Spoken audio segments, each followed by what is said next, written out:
Assalamualaikum warahmatullahi wabarakatuh.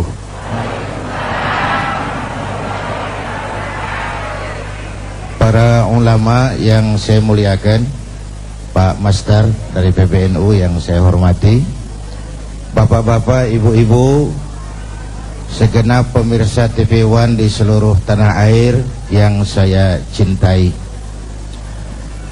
Kita Fatihah dulu ya, khusus buat Almarhumlah Kiai Haji Abdurrahman Wahid. Mudah-mudahan beliau diterima segala kebaikannya, diampuni segala dosa dan kesalahannya, dan kita dapat meneruskan kebaikan-kebaikan beliau. Ala hadhihi niyyah wa ila hadratin Nabi. Al-Fatihah. Bapak, Ibu, dan pemirsa TV One yang saya hormati, banyak kebaikan-kebaikan, jasa dan perjuangan yang telah diwariskan oleh guru bangsa Gus Dur kepada kita semua. Mulai dari berjuang menegakkan demokrasi sampai kepada menerjemahkan apa yang jadi tema pengajian kita kali ini, Islam sebagai rahmatan lil alamin. Dalam berjuang menegakkan demokrasi, beliau bersama teman-teman membangun Fordem, Forum Demokrasi, sebuah lembaga bukan hanya bisa harus kita lihat dari ide yang diusungnya, tetapi juga situasi pada saat itu dibangun. Kalau orang kayak saya teriak-teriak berantas korupsi, ganyang korupsi, itu sih nggak istimewa, karena saya nggak punya kesempatan untuk korupsi. Kalau sekarang orang teriak-teriak demokrasi, memang iklimnya sudah menunjang. Tapi pada saat beliau Al-Maghfurlah membangun forum demokrasi, suasana sangat otoriter, punya keberanian moral, punya nyali. Konsep saja bagus, kalau nggak punya nyali kan percuma juga. Punya nyali. Ketika beliau jadi presiden, demokrasi terus dikembangkan. Beliaulah yang menghapus dui fungsi TNI. Beliau melakukan desakralisasi terhadap lembaga kepresidenan, bahkan terhadap istana negara. Presiden adalah sosok yang bisa dijangkau oleh rakyat mana saja. Istana negara bisa dimasuki oleh sosok yang mana saja, mulai berjas berdasi sampai sarungan teklekan, dari urusan tetek sampai urusan bengek. Kehebatan istana negara itu bukan karena dipagar tinggi biayanya 20 miliar, bukan, tapi karena dia aspiratif, dia menampung, dia mau menjadi lembaga yang mewakili kepentingan rakyat banyak. Bapak Ibu hadirin yang saya hormati, jasa beliau dalam mengembangkan Islam yang rahmatan lil alamin juga dahsyat. Mari, ini kan menjelang bulan Maulid. Buat kita, idola kita tidak lain baginda Rasul. Ya Bu ya? Apa? Baginda Rasul. Kenapa baginda Rasul kok dijadikan model oleh Allah tuh kenapa? Ada dua hal. Pertama, karena beliau manusia seperti kita nih, utuh manusia. Ini menyangkut predisposition. Kalau ayam disuruh nyontoh kucing, yang nyuruh nyontoh nggak punya pikiran, Bang. Predispositionnya nggak sama. Ayam kok suruh nyontoh kucing? Ayam ya nyontohnya ayam. Manusia nyontohnya manusia. Kalau manusia disuruh nyontoh malaikat, sulit dong. Gimana nyontohnya malaikat? Minum enggak, makan enggak, sama duit enggak, open, sama perempuan budak. Susah kan nyontohnya? Malaikat itu makhluk yang secara instinktif diciptakan untuk, kalau manusia disuruh nyontoh manusia, itu perintah masuk akal. Rasulullah manusia, utuh seperti kita. Kalau manusia diminta mencontoh manusia, itu perintah masuk akal. Cuma walaupun manusia, beliau itu basyarun la kal basyari. Manusia memang, tapi nggak seperti manusia pada umumnya. Di situ letak uswahnya. Contoh, kita ini manusia, kita tidur. Rasulullah manusia, beliau juga tidur. Tidurnya Rasul tidur mata doang, hatinya nggak pernah tidur. Nah, itu bedanya. Tidur kita tidur keblek. Kalau sudah tidur total, Rasul tidur mata, hatinya nggak pernah tidur. Basyarun la kal basyar. Kita manusia, kita berludah. Rasul manusia, beliau juga berludah. Ludah Rasul obat, ludah Rasul.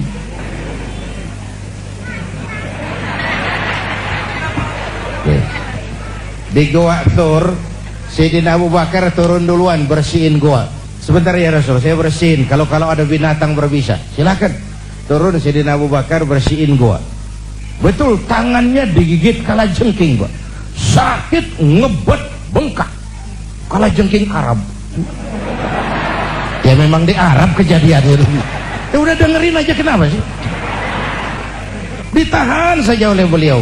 Sudah, ya Rasul silakan turun. Lama-lama di goa kelihatan juga dok, Sayyidina Abu Bakar pucat mukanya.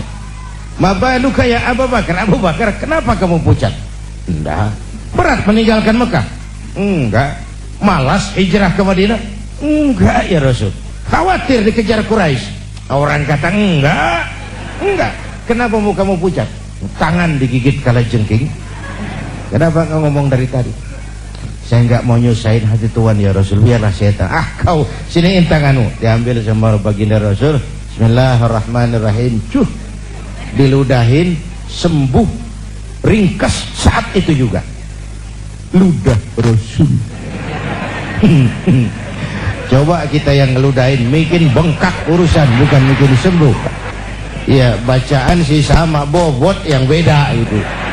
Ini kan zaman sekarang kita mau nyari keramat tempelan melulu nih. Bacaan sih sama, bobot yang beda. Kita manusia berkeringat, Rasul manusia, beliau juga berkeringat. Keringatnya baginda Rasul harum wangi bau minyak kasturi. Zaman belum ada parfum. Keringat kita rasain aja masing-masing. Itu sisi pertama kenapa beliau dijadikan model. Ini nanti baru pengantar menuju rahmatan lil alamin. Alasan kedua kenapa beliau jadi contoh, karena beliau sosok yang multidimensi. Sesuatu itu bisa dijadikan contoh kalau dia multi. Saya ini guru Pak, Rasul ngajar Mas. Saya ini jenderal Pak, Rasul mimpin tentara di medan perang. Saya ini pengusaha Pak, Rasul dagang Bung. Saya ini mubalik, Rasul dakwah Mas. Saya ini kepala rumah tangga, Rasul punya anak istri Bung. Dan di dalam keseluruhannya beliau uswatun. Bagaimana membina rumah tangga bahagia menurut contoh Nabi Isa? Tidak ada Mas. Kenapa? Nabi Isa belum sempat kawin. Nabi Isa belum sempat kawin. Ada pengikut Nabi Isa menyangka tidak kawin ajaran Nabi Isa, ikut lagi nggak kawin, mubazir. Loh Pak, saya kalau kiai nggak boleh kawin, saya pilih berhenti jadi kiai Pak. Bapak Ibu hadirin yang saya hormati, dan Imam Busairi malah menggambarkan begini, ka'annahu wa huwa fardun fi jalalatihi fi askarin hina talqahu wa fi hasham. Yang dahsyat, kehebatan Rasulullah itu sepertinya sama di lini manapun beliau, baik di tengah tentara atau waktu sendirian. Begini dah yang gampang nih, pakai bahasa kita nih, bahasa Ciganjur. Bu, orang banyak hebat, tapi yang orang hebat banyak, tapi yang hebat di mana-mana langka Pak. Rasulullah ini lagi duduk hebat, lagi tidur hebat, lagi jalan hebat, di masjid hebat, di medan perang hebat, di depan anak-anak hebat, di mata musuhnya hebat, di depan teman-temannya hebat, di depan istrinya hebat. Nah susah nyari orang begini. Kita hebatnya setempat. Di kantor hebat, sekantor orang diomelin. Di kantor, pulang ke rumah dikeplak sama bininya, diam aja dia nggak ngelawan. Ini di depan istrinya dia nggak hebat. Bapak Ibu hadirin yang saya hormati, nah beliau ini diutus rahmatan lil alamin, sebagai rahmah bagi semesta alam. Ini kan akhlak itu kan ada 3 bagian. Akhlak kepada Allah, akhlak kepada sesama, akhlak kepada makhluk Allah di luar manusia, alam semesta. Ini untuk lebih memberikan gambaran tentang rahmatan lil alamin. Akhlak kepada sesama, akhlak manusia kepada Allah. Ini yang pertama, tugas Nabi. Bu, memperbaiki akhlak kepada Allah. Sebelum beliau datang, manusia nggak punya akhlak kepada Allah. Pohon disembah, gunung disembah, ya Bu ya. Bu, sekarang juga nih zaman kita akhlak kepada Allah sering lentur dan luntur, lentur dan luntur. Akhlak kepada Allah mulai goyah.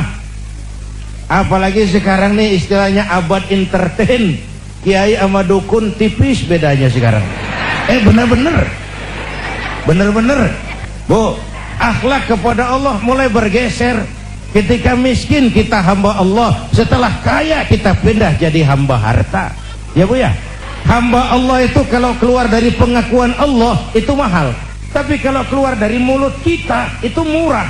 Kenapa murah? Ngaku. Orang ngaku boleh-boleh saja toh. Saya hamba Allah. Kata siapa? Kata saya. Apa Allah mengakui saya sebagai hambanya? Itu yang saya belum tahu. Bu, Ibu kenal sama Presiden SBY? Presiden SBY kenal sama Ibu? Ngaku loh. Ngaku. Orang ngaku sih boleh-boleh saja, cuma diakui apa tidak itu soal lain. Bapak, Ibu dan segenap pemirsa TV One di seluruh tanah air, mohon maaf Pak Wali Kota Depok, agak kehalingan tadi, enggak kelihatan. Bapak Ibu hadirin yang saya hormati, saya bersyukur lahir di Indonesia. Saya bangga jadi anak Indonesia, menuju Islam rahmatan lil alamin, dengan tetap menjaga keindonesiaan kita. Bukan karena saya ditatar untuk itu, bukan. Pertama karena perjalanan dakwah saya ke seluruh pelosok Nusantara, saya saksikan wajah Indonesia dari desa ke desa. Yang kedua, Allah kasih kesempatan saya melihat berbagai negeri lain di dunia ini. Makin banyak negeri saya lihat, saya kok makin bersyukur lahir di Indonesia, jadi anak Indonesia. Bu, sedikit wawasan kebangsaan dulu dah sebelum menuju rahmah. Indonesia kita ini besar nggak? 17.000 pulau. Itu belum termasuk Pulau Gadung dan Pulau Gebang. Tambah 2 kalau itu masuk. Masya Allah. Untayan zamrud katulistiwa, hijau ranau subur makmur, gemah ripah loh jenawi toto tentrem kertora harjo. Besar, buminya subur. Di atas perut bumi Indonesia segala tanaman hidup. Di bawah perut buminya ada gas, ya Bu, ada minyak, ada lumpur, ada batu bara. Lautnya kaya, hutannya kaya. Bu, ini titipan Allah kepada kita, orang Indonesia, rakyat Indonesia. Kekayaan negeri ini dikuasai oleh negara, itu sudah betul. Tapi harus digunakan bagi sebesar-besar kemakmuran rakyat. Itu amanat pasal 33. Itulah sebabnya kita perlu membangun kebersamaan. Bu, kita ini sudah diajarkan oleh masjid bagaimana menata masyarakat yang baik, memelihara kemajmukan. Coba masyarakat masjid. Pertama, siapapun masuk masjid copot sendal, buka sepatu. Benar itu? Kan ini masyarakat yang mau kita bangun.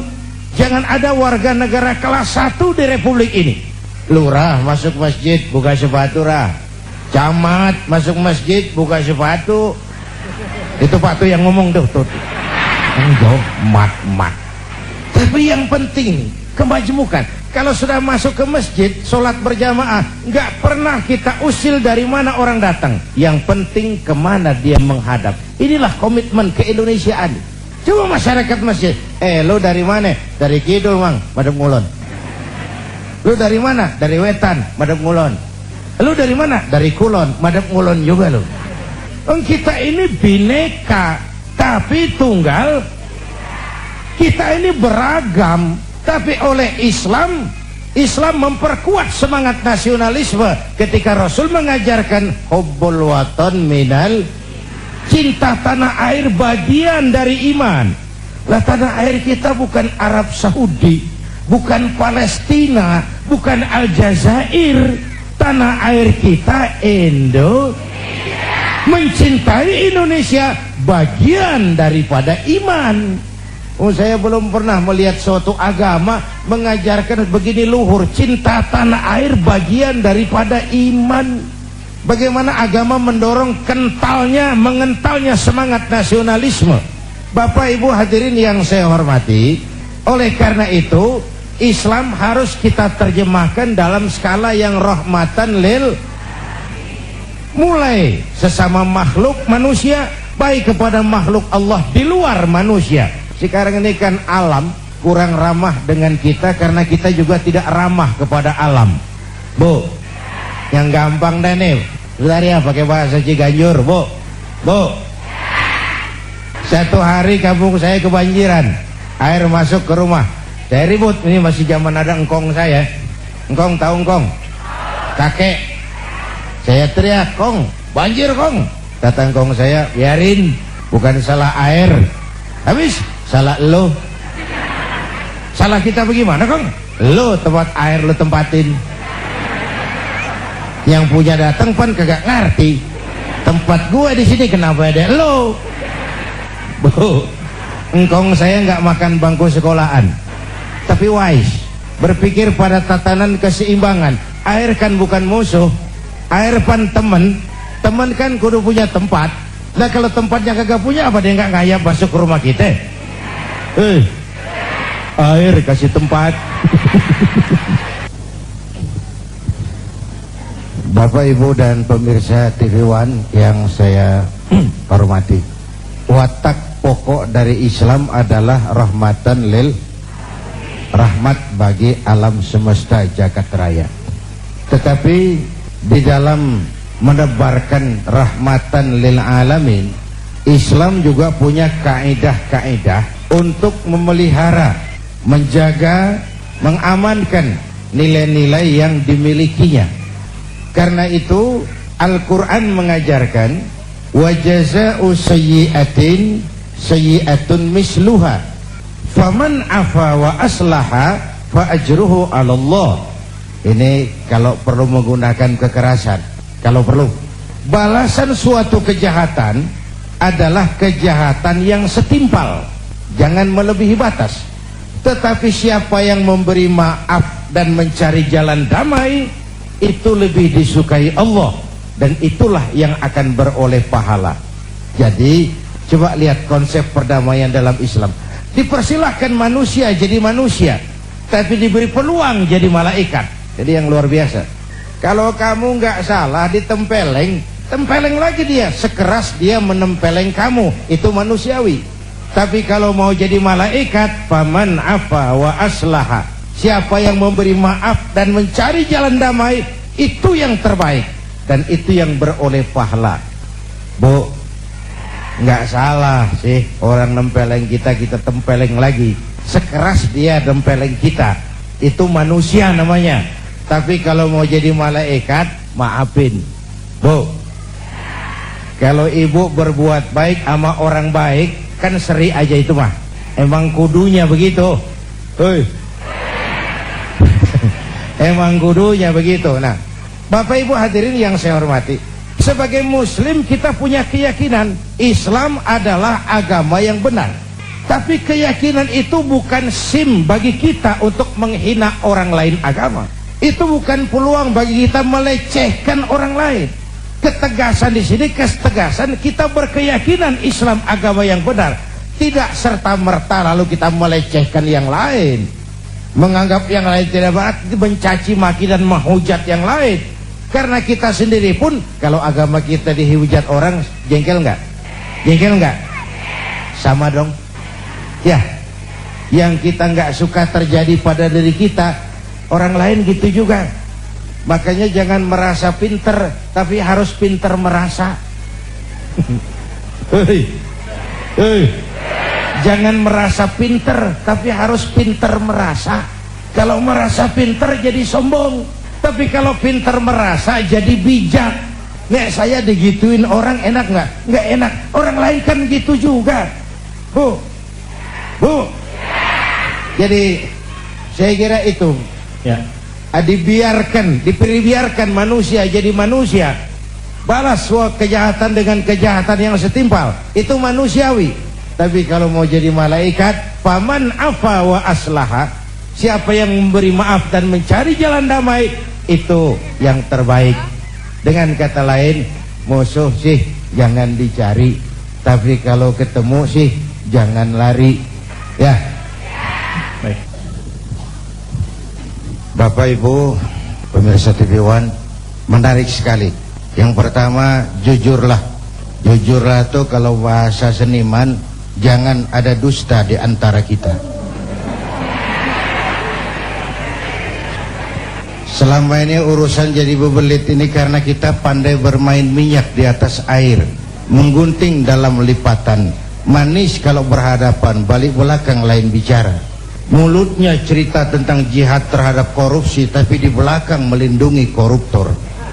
Itu kan ada dusta di antara kita. Sederhana pesan Gus Dur, jujur. Dan kejujuran itu dimulai dari diri sendiri. Rasul mengajarkan, ana awwal wajibin ala ma amartukum bih. Apapun yang aku perintahkan kepadamu, aku pelaksana pertamanya.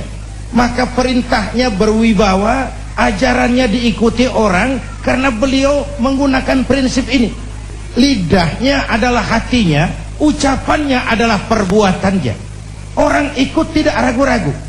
Tidak ada yang disembunyikan oleh baginda Rasul. Beliau bukan tokoh yang piawai membangun pencitraan, tidak. Beliau tokoh yang jujurlah apa adanya. Itu yang saya katakan tadi, desakralisasi lembaga kepresidenan. Presiden bisa dijangkau siapa saja. Desakralisasi istana negara, istana bisa dimasuki oleh rakyat yang bagaimanapun saja. Ya Bu? Jujurlah. Satu. Yang kedua, adil, bersikap adil, terutama kepada diri sendiri. Bapak Ibu hadirin yang saya hormati, rakyat merasa selama ini keadilan itu mahal. Bahkan keadilan sering seperti pisau, tajam ke bawah, tumpul ke atas. Asal kita nih yang kecil-kecil salah, hukum cepat benar prosesnya. Begitu yang gede salah, orang pada diem belaga bego. Itu yang bikin kita capek. Yang nyolong semangka, buah randu, apa lagi? Ya lo hitungin aja dah. Itu sebuah potret betapa keadilan itu masih mahal di negeri ini. Bapak Ibu hadirin yang saya hormati, yang ketiga tadi, taat hukum. Jangan menegakkan hukum dengan cara yang melanggar hukum. Jangan menegakkan demokrasi dengan cara-cara yang bertentangan dengan kaedah-kaedah demokrasi. Lil wasail hukmul maqasid. Nggak boleh nyolong sarung walaupun niatnya buat sholat. Apa karena diniatkan buat sholat curi sarung lalu jadi halal? Ya tidak, walaupun sholatnya sah tapi curinya tetap dosa. Sah karena fikih tidak pernah mempersoalkan sarungnya dari mana. Lil wasail hukmul maqasid, tujuan dan cara hukumnya sama. Tujuan yang baik harus dicapai dengan cara yang baik. Ya kita berharap mudah-mudahan 100 hari ini kan masa pemerintah kan sudah banyak yang bisa dikerjakan ya Bu ya. Kita rakyat tahu kan, mobil menteri udah bagus, alhamdulillah. Ya. Perumahan DPR renovasi 300 miliar, alhamdulillah.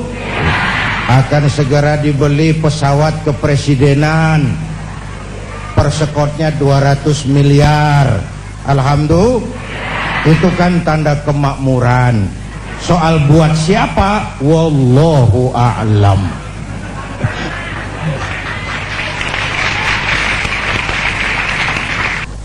Bapak Ibu hadirin, saya mulai dulu dengan masalah pemimpin.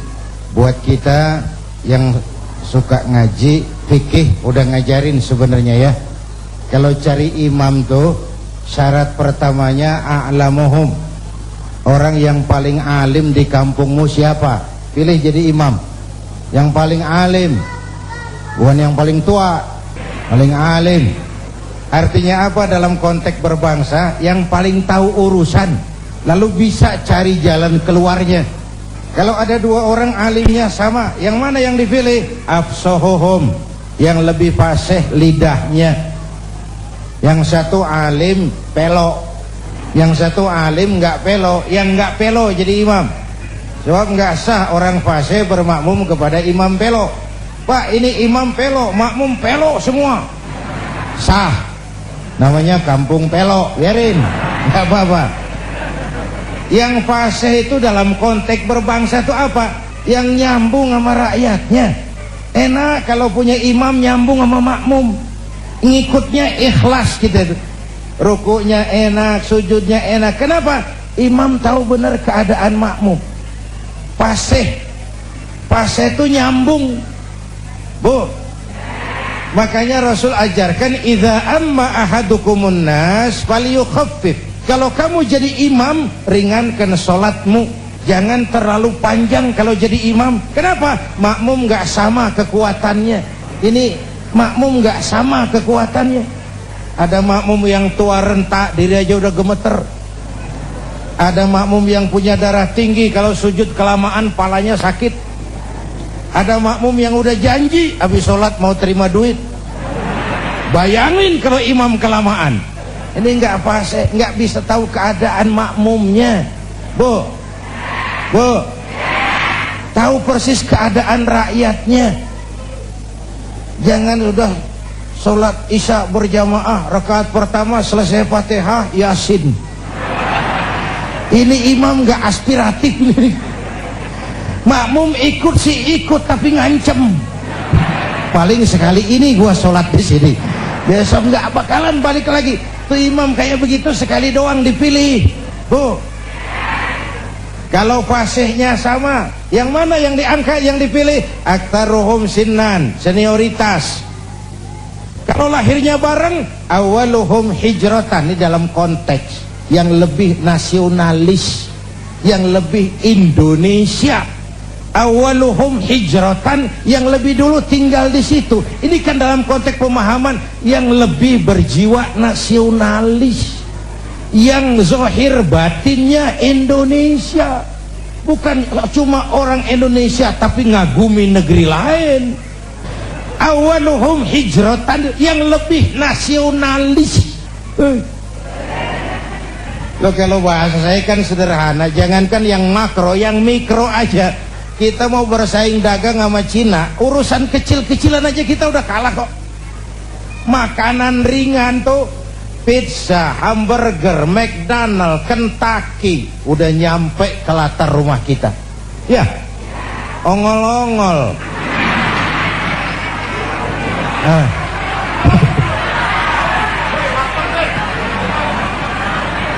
Janganlah bicara nasionalisme yang makro membumbung, yang mikro-mikroan aja kita sendiri sudah lentur dan luntur.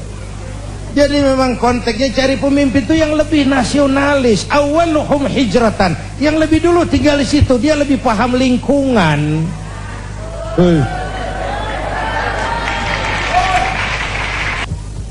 Bapak, Ibu, dan pemirsa TV One di seluruh tanah air yang saya cintai, dari perbincangan kita hari ini, pertama bahwa kita mempunyai misi yang penting dalam hidup ini untuk mewujudkan Islam dalam wajah yang rahmatan lil alamin, sesuai dengan bidang dan kemampuan kita masing-masing.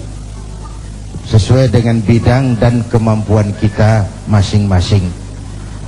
Oleh karena itu, mari kita mulai dari diri kita sendiri, mengembangkan akhlak yang baik, akhlak kepada Allah, akhlak kepada sesama manusia, dan akhlak kepada makhluk Allah yang lain di luar manusia.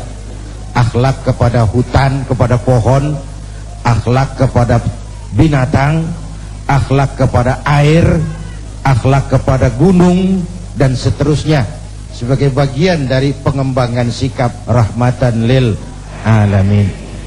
Akhirnya kita mohon pertolongan Allah, mudah-mudahan bangsa ini diberi jalan keluar dari berbagai kesulitan, diberikan pemimpin yang adil, yang taat kepada Allah dan Rasulnya, dan sayang kepada kita semua.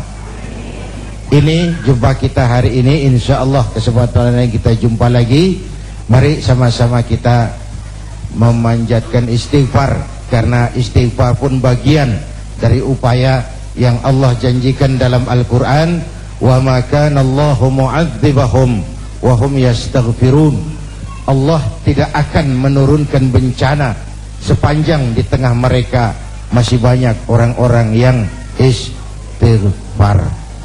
Astaghfirullah Rabbal baraya, astaghfirullah minal khataya, astaghfirullah Rabbal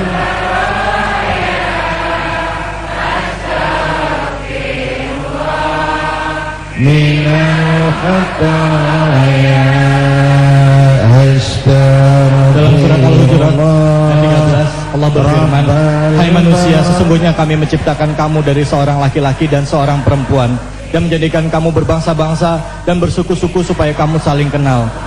Semangat berbangsa adalah hal yang utama dalam kehidupan berbangsa. Semoga kita senantiasa bisa menjaga persatuan dan kesatuan bangsa ini, agar bangsa Indonesia benar-benar bisa menjadi bangsa yang kuat dan bangsa yang kokoh. Terlebih dari itu semua, tentunya kita umat Islam mari kembali lagi mengkaji dan juga mempelajari agama Islam, agar Islam benar-benar menjadi rahmatan lil alamin, membawa kedamaian bagi seluruh alam semesta. Saya David Alik undur diri dari hadapan Anda, dan terima kasih kami ucapkan pada keluarga besar almarhum Kiai Haji Abdul Rahman Wahid. Terima kasih kepada Bapak Mas Dar Farid Mas Udi, dan juga terima kasih Bapak Lukman Hakim, terima kasih pada Bapak Nur Mahmudi Ismail. Terima kasih kepada pemirsa. Kami mohon maaf jika ada kekurangan dan kesalahan. Minggu depan kami akan disiarkan langsung dari Rutan Pondok Bambu. Wabillahi taufiq wal hidayah. Wassalamualaikum warahmatullahi wabarakatuh.